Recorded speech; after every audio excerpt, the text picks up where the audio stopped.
Hello and welcome to Wombat. Today... Oh, yuck! It all sprayed me. It was all full of... We got balloons on the show today. Yuck! We are having a good time. Yeah. It's not a Wombat sport. It's a magic workshop today, and we've got Mr. Magic himself in the studio, Scott Williams. It's going to be Scott, good, nothing to do with you. That's him, all right. It's going to be a lot of fun. So there are some great things. Can you guess what our guest Rosita is doing? I was just about to ask that. I haven't got a clue. I gave a clue before. Oh, look at that. Yeah, she's a balloonist. So she'll be doing something on the show later. Also, we are going to show you how to get a lift out of your friends. Yeah? Yeah, that's right. Well, you know, if your car breaks down and Mum can't pick you up from school, you get a lift out. I don't think that's what it is, Bobby. You don't think so? Well, no. Who knows? But also... first of all... Yes? Scott, our magician, yeah, has been telling us he can actually make things float in the air. Did you know that? Well, that's what he's been telling us. I don't know if it's true, so we will find out, and let's see if he can prove it. Scott? Over to you, Scotty. See what you can do. Over to you. Thanks. And welcome again to another magic workshop. And yes, it's true, magicians can levitate or float all sorts of things in the air, whether they're big or small. And a little later in the program, we'll be seeing a little bit of both. Levitation of something really big and something really small. Speaking of levitation, how would you like to be levitated up in the air? Yes. Would you? Do you know what I mean by levitate? Yes, you make them rise. That's right. Show us how it's done. Well, a little later on you'll see an example of some levitations that a fellow by the name of Phil Cass, the magician that was on the Magic Workshop a little while ago, and myself, we did a show together not too long ago, and we floated something really big in the air, and you'll see that. Oh, and there's one trick. I should tell you this one trick that Phil played a practical joke on me. He was dressed up as an Indian, all right? And I was supposed to lock him inside this set of stocks. Now, you know what stocks are? They're like Houdini stocks. Well, there I was. All of a sudden, I turned around and he tricked me and ended up with me being locked inside instead of him. And it's times like that when you really have to wave your magic wand and make sure that magic does work. Because no sooner did you blink your eye than I walked back around and found that Phil was inside there. And I was back on the outside. So that was one way of using your magic powers to their fullest ability. But it is true, you can levitate things up in the air. In fact, take Simone and Peter, take those two. I could take both of those and just with a wave of the hands, float them up in the air. Both of them together. Do it. Well, why don't I show you? Because we also did that at that show that I did with Phil. We took these two beautiful young ladies, female assistants, and before your very eyes, we slowly made a magical gesture and they rose into the air, and when they were all the way up the top, we actually took a hoop and we passed the hoop all the way over it and then slowly and surely made them float back down.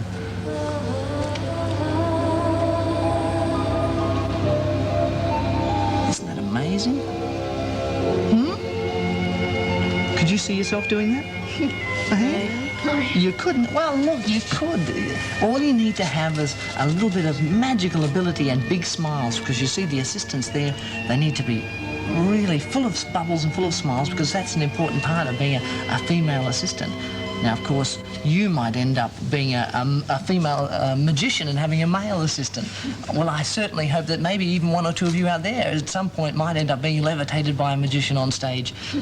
What are you laughing at? Perhaps you could. Perhaps we could do it to you. Although we could do it even more than just you. We did it with this great big $75,000 car. Really? A nice red car. What sort of car have you got? I've got Cordia. You've got a Cordia? Yes. Oh, when did you get your licence? No. Oh, not you personally. Well, that's what we did with this car. A $75,000 car we took, and we just took a great big sheet, covered up the car, and if you watch carefully, before your very eyes, something as heavy as a car, and I think that was like 2 tons or something like that, that was taken, and just with the simplest magical gesture, it was floated straight up in the air. Watch carefully.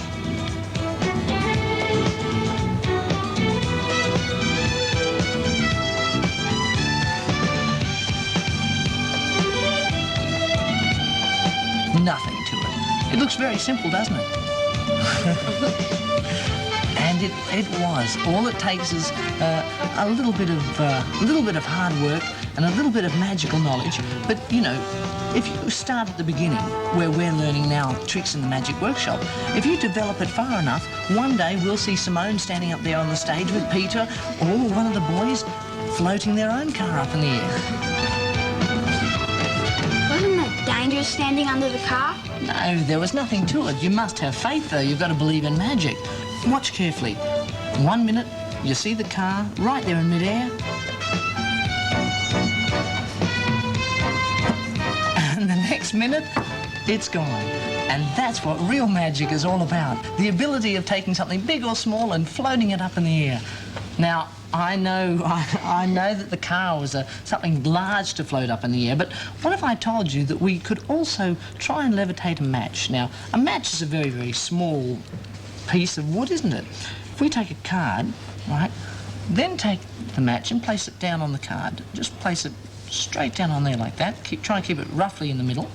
Then build up a little bit of static electricity in your fingers. Just rub your fingers against your shirt, and if you're lucky, and hold your fingers right above the match, the static electricity in the fingers, hopefully, will cause the match to stay there. Even though I bend the card down. You see the static electricity making it jump around above the card is being suspended in midair purely by static electricity. And if I take my hands away, it goes back down onto the card. And that's magic, the ability to levitate a car or a match. And actually, coming up after the break, we're going to try a different form of levitation right here on the Magic Workshop, where we take one of you and between all of us try and do something different on the Magic Workshop, coming right up after this break.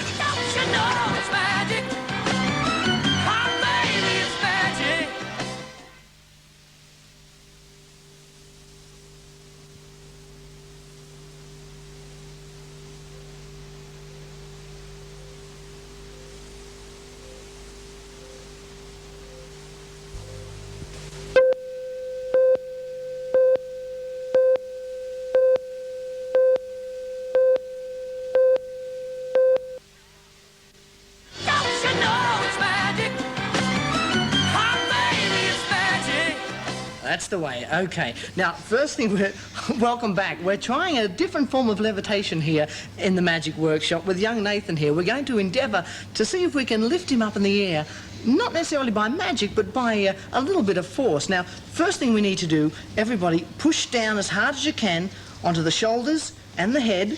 All right. Now, while you're pushing down, Nathan, how are you going? All right? Suppose so. Good. All right. Now, you need to breathe deeply, all right? So 5 deep breaths. You ready? 1, 2, that's it, 3, that's it, 4, and when I say go, we try and lift him. 5, big one, and go. Down and lift, up, up, up. Look at that, you see? What? The strength of 10 men. We better put him back down again just in case we drop him on his head. Why don't you try that at home? It's great fun. All you need to do is find a willing participator. That wasn't hard, was it? No. Didn't hurt a bit. Sit him down in a chair, or her, and also get a few friends together and put your hands on top, like show them again, just so they know what they're doing at home. That's it. Hands on top, push as hard as you can, and don't forget the 5 deep breaths, because you need those 5 deep breaths, and then straight down underneath. You ready? Straight back down. Show them where you put your hands. Back down underneath there. You don't have to do it now. We'll put it in again, but lift him straight up there and see how high you can get them, but don't drop them on their head, all right? So, try that at home, and you can try that again, and you can show 1 or 2 people, all right? See how you go. Yuck! Sprayed, took a shower. Okay, I thanks very like much, them Scott. balloons. Yeah, I know you do, I don't. We've had a couple of letters about balloons, actually. A young lady by the name of Jodie Welch and also Jane Armitage. What are you looking at? You can't I'm read. looking for my name. Your name isn't on there. They mention a werewolf and combing his face or something. but Oh that's about no, it. poor Sam. Yeah. No, don't be like that. You've asked us to send you out some ballooning tricks. Don't do it again. No. And Here's one. we will do that. And we're also going to show you some things you can do with them in the studio. Yes, today, Wombat Salutes, a couple of swell guys, Aggie and me and Aggie, with a challenge. Yeah, challenge, and it's a challenge you can pose to your friends, but it can't be done. It looks like it can, but it can't. Hey, Bobby. That's very, very correct. Okay, what Yeah, we do tell them first of about all, it. What we you- take a balloon, and we blow it up. Yeah, a bit more, go on. No, a bit more. As far as it'll go. Bit more. That's it. Okay. Just a little bit more. That's enough. Come back. Okay. Then what we do is we let all the air out. How disgusting. Oh, it's good to get him back. Yeah, there we go. You had onions for lunch, didn't you? Then we take the garlic. We take the balloon and we put it in the bottle. The Bottle balloon in the bottle. Balloon bottle. The balloon in the bottle. Get out of the way. Out. Okay, thank you. Right. We put the balloon in the bottle. Oh, there we go. You keep the top out. Okay, yes, we keep the top out, and then we have to... fold it round the top of the bottle. Have you got that? Fold it round the top of the bottle. There we go. Like so. There we are, folded round the top of the bottle. And now you say to your friends, oh, I bet you can't blow that balloon up in the bottle. Yes. That's what you do, yeah. And then I pick it up, and I'm going to blow up the balloon, and I'm going to fill up the bottle. Can't be done. If it can't be done, I can do it. If it can be done, I can't. Logic. Okay. Murphy's Law. Okay, ready? Go.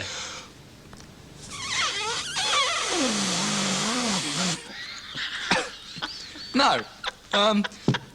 Try it again.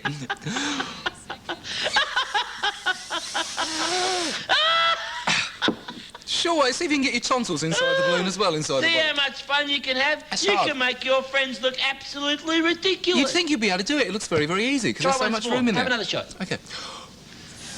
You must be able to get some into it. Blow Nothing. harder. It won't work. Believe me, it won't work. It's a That's matter it. of air All pressure. that salutes There we go. the ridiculous.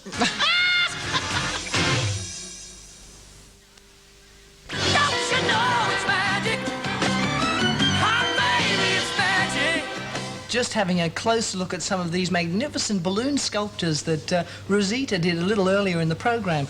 Just take a look. On this side, of course, we have what appears to be a man riding a horse, and there's actually about 8 balloons that were used in that. And, of course, our lovely little Japanese lady over on this side, complete with the little cherry blossoms in her hair.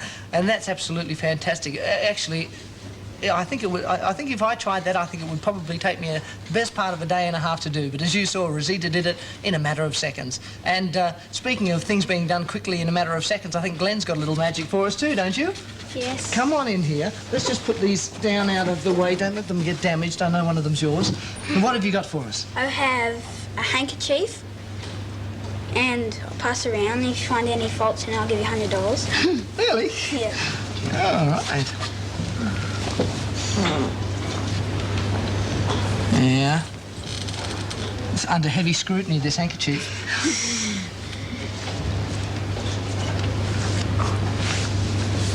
You happy? Yeah. You sure? You trust it? So. All right. Okay. Now, I'm going to put pins into my thumb. But first, I have to hypnotise my thumb. And my little brother showed me how to do it. He did the spell. He goes, agga, magga, boom. Really?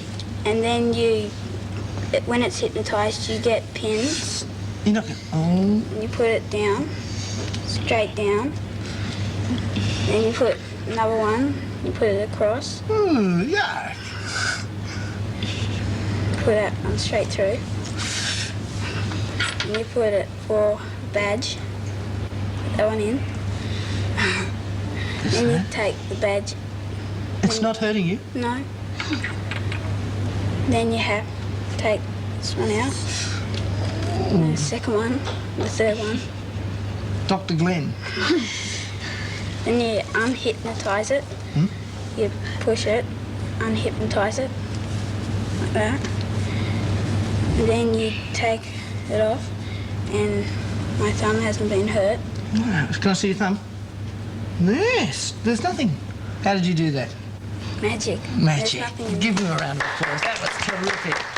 Pull up a chair because we've got the female side of magic coming up now. Because Simone, haven't you got something as well? Yes. It's not up your sleeve because No. you don't have any sleeves. So what have you got? Well, I have a black cylinder here, and I'm going to hand that to Elizabeth to check that there's no tricks or anything in that. You happy, Elizabeth? Right? Now I have 3 little items here. I want Peter to check them thoroughly and pass them around to make sure there's no tricks in them at all.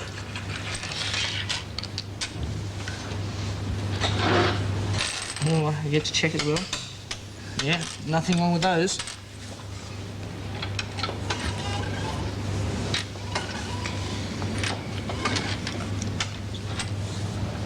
All right, what next? Right? Well, I want you to watch very carefully and make sure you remember the order that I put these into the tube. Okay, first of all, I'm going to put the white, okay? White. Then the blue. And then the red. Can you all say that so you can remember the order? White, blue, red. Red. White, blue, red. Now, I want you to help me by saying abracadabra when I wave my magic wand over and under, because I'm going to make the red one here come over to here, so the order is red, white and blue. Instead of white, White, blue, red. Go on. Okay, so ready? 1, 2, 3. Abracadabra. And red, blue and white. Something must have been wrong because you all mustn't be saying it. So we're going to have to start again. Now, Right. Peter, you pass them around. Yeah. And you, These are the same ones? yeah? Yeah. Yeah, they look fine. You check those, Elizabeth? You all saying it with us? Yeah, I might not have said it loud enough. Right, well, I want you to check the order. Remember the order. White, White, blue, blue, and then red. and white, blue, then red. Yes. White, blue, Now, red. ready? 1, 2, 3. Abracadabra. And red, white, I hate it. oh, I can't fit them all in my hand, You did it. and blue. You show me. Open your hand up. Red, it did too. Red, white and blue. You did it. Just by hocus pocus. Yes. Just by a little bit of magic. My goodness me, there is no doubt about it. That was great. Are you going to tell us the secret of that or not? No, What, not at all? no. Not you either? No. All right, okay. Well, I guess we have to leave that at that for the moment. But coming up right after the break, we're going to do a little bit more magic, and we might even get one or two of you to help me with something, all right? Right after the break on Wombat's Magic Workshop.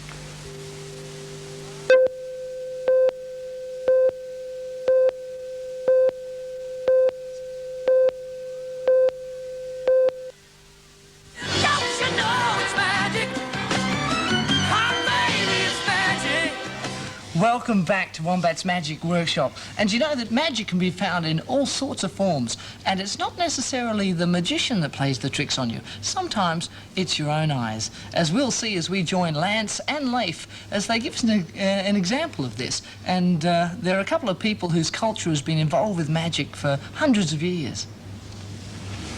Actually, I've inherited magical powers from the ancestors. Nonsense, you couldn't have magical powers.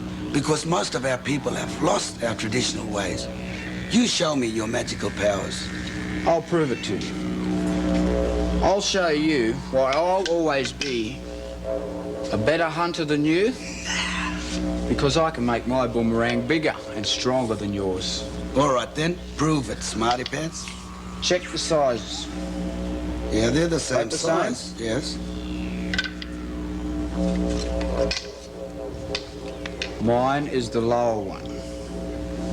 You did make it bigger. That's amazing. Give me my boomerang back. If you've got magical powers, you make my boomerang bigger.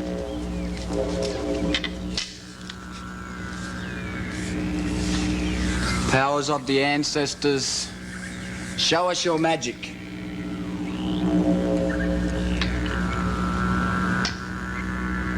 You did make my boomerang bigger. That's amazing. Passed on to me by the ancestors. That really was amazing. I wonder whether you at home can figure out how he did it.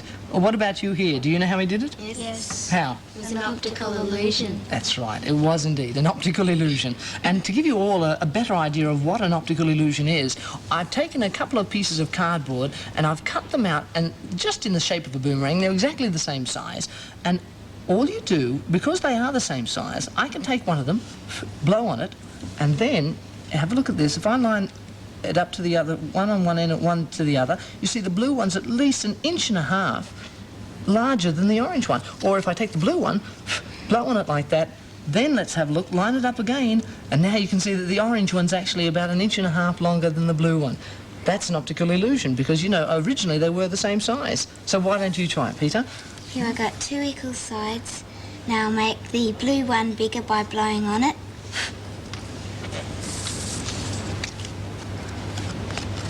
And now I'll make the orange one bigger by blowing on it. There.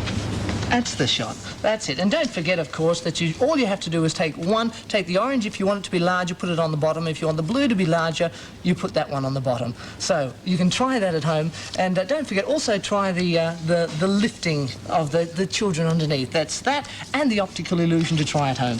Well, it's time for me to go now. I hope you've enjoyed Wombat's Magic Workshop. And until I see you next time, bye for now. Thank you, kids. Oh, good stuff. Haven't we had some fun in the studio today? Oh, it's so funny over Been there, a great isn't show. OK, I'm going to go out on a balloon trick, all right? Are you?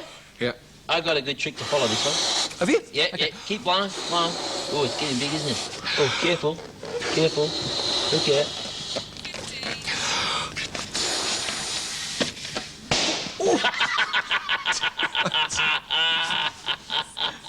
That's a big one.